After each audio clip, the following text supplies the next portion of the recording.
औपचारिक तौर पे ऐसे गंभीर आरोप अडानी ग्रुप के लिए एक फिक्र वाली बात होगी।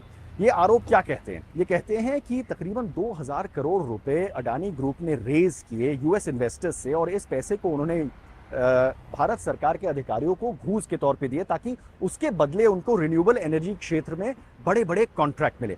अच्छा, एक प्रेस रिलीज भी आया यूएस अटॉर्नी ऑफिस के जरिए जिसपे हमने ये देखा कि उन्होंने बताया गौतम अडानी खुद भी एक मीटिंग में मौजूद थे एक बड़े भारत सरकार के अधिकारी के साथ, जिसमें उन्होंने इस ब्राइबरी स्कीम, जो कि वर्ड उन्होंने यूज किया है, ब्राइबरी स्कीम को आगे कैसे बढ़ाया जाए इस बात को लेकर उनकी डिस्कशन भी हुई। अच्छा, जो बाकी के और आरोपी है इस केस में, उन्होंने भी कई सारे ऐसे मीटिंग्स किए ये देखने के लिए कि इस बात को आगे कैसे बढ़ाया जा सकता है।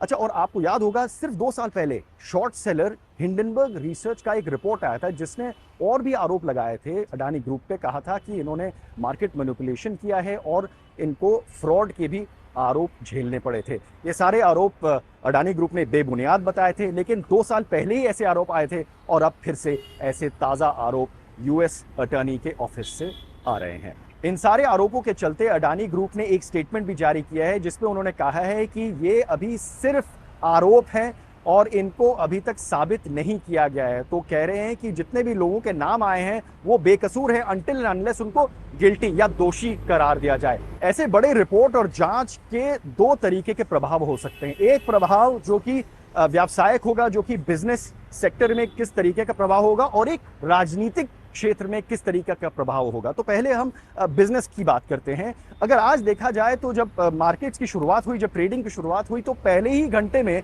तकरीबन 2 लाख करोड़ रुपए का घाटा अडानी ग्रुप को मार्केट वैल्यू में हुआ इस रिपोर्ट के चलते। उसके बाद हमने ये भी देखा कि जो अडानी ग्रुप के स्टॉक्स थे वो 10 से 20% तकरीबन गिरे पहले घंटे ट्रेडिंग में। फिर कई ऐसे कंपनियां हैं जिन्होंने अडानी ग्रुप में निवेश किए हैं, जिन्होंने आकर कहा कि हम लोग ये स्थिति को मॉनिटर कर रहे हैं, देख रहे हैं कि ये कितना इनका इन्वॉल्वमेंट था और हमारा इसमें रिस्क कितना होगा।